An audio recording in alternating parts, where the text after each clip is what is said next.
Hello and welcome to Education Chat, a podcast created by students for students. My name is Alyssa Ray and my co-host Alicia Paulino and I like to use this as a platform to connect with students in the Inland Empire and talk about important topics happening right now. School is officially out of session and that means summer is here. Whether you're a student or working a career, summer often feels like the time for your brain to take a little bit of a vacation. A well-deserved vacation, if I may add. However, you don't have to check out completely. There are still ways to maintain your ability to concentrate and improve your memory and other cognitive functions. Alysha and I know all too well that it's so tempting to want to sit down on the couch all day and watch Netflix during the summer vacation, but experts say that without educational stimulation, the brain can get what's called summer brain drain. That's why we're here to share 6 tips with you to keep your mind sharp this summer and help prepare you for the school year ahead. Starting with tip number 1, create a routine. Make a list of goals and stick to them the best way that you know how. The overall goal is to enjoy yourself this summer, but we all know that work still has to get done. So if there's flexibility in your schedule to get some important things done, take every chance that you can get. The key to any good routine is to make time for yourself and break tasks into manageable, realistic goals. For example, when it comes to my schedule, I like to keep a few things in mind. I like to make sure that first and foremost, I'm getting at least 8 hours of sleep every night.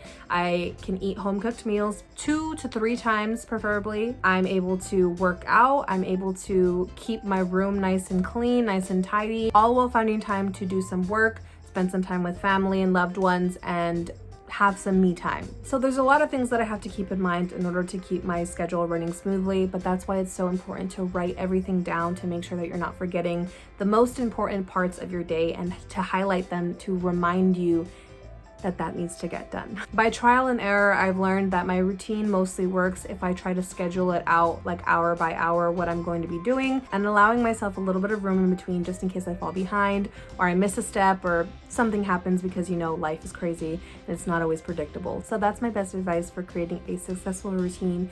This will ultimately help your day run smoother and it'll also help you with your time management skills. The second tip I want to share you guys is to create a reading list. Now, I know when you hear the word read, you immediately associate it with school, but it's actually the complete opposite. As the English writer Joseph Addison once said, reading is to the mind what exercise is to the body. Reading helps to develop your imagination, improve your memory, and stimulate health to the brain. With it being the summer, your options are limited on the areas that you can choose to read. You can read at the park, a bench, you can get a blanket and enjoy the sun, or you can be like me and just enjoy the company of your home. I am currently reading a book called Children of Blood and Bone, and I am obsessed with it. I recommend it to anybody who's watching. There are thousands of books out there, differing from themes to storytelling, and the list goes on. You are bound to find a book that is perfect for you. And we're actually super grateful because we live in such a digital world that if you don't happen to live near a physical bookstore, you can actually find a book at the touch of your hands, which helps to make it more accessible. The third tip that we have for you is to engage in creativity. This is probably one of my favorite tips because I love all things arts and crafts and DIYs and all of that. So I think that a lot of people don't really realize how many benefits can come with releasing your creative side. A good body of research has found the links between creativity and mental health. And from a personal standpoint, I can definitely say that allowing myself to have these creative outlets has definitely helped my mental health. Some ways that I plan on using my creativity this summer is to paint more. I've recently gotten into painting again and I've done like 4 or 5 pieces that I really love. I'm getting better at each one. Another thing that I started getting into is clay pottery. I've only done 1 clay pottery craft so far. And it was like this little sun trinket thing. I don't even know what it was really. I was just messing around. I'm gonna try my hand at that again and have some fun with it. So exploring your creative side can be really beneficial for you overall. Creativity helps to boost your self-esteem, improve your mood, and give you something new to focus on. So this summer is a great time to start a new craft or DIY project. The 4th tip I want to share you guys is to try something new. Now, I know that summer can be long and there are days where you can get bored or not sure what you want to do. Summer is the perfect opportunity to take advantage of the things you want to do prior to summer. I know for me, my spring semester was long and tedious, and there were a ton of things I wanted to do but just didn't have time for. And now I am using summer as a time to take advantage of it. Whether you wanted to get into making muffins, you can now use this time to get into baking. Or if you're not into baking, you can use it to get into cooking. I know for me, I made this shrimp Cajun pasta a couple weeks ago, and I ended up reading the measurements wrong, and I added too much heavy whipping cream, so the sauce became extremely runny.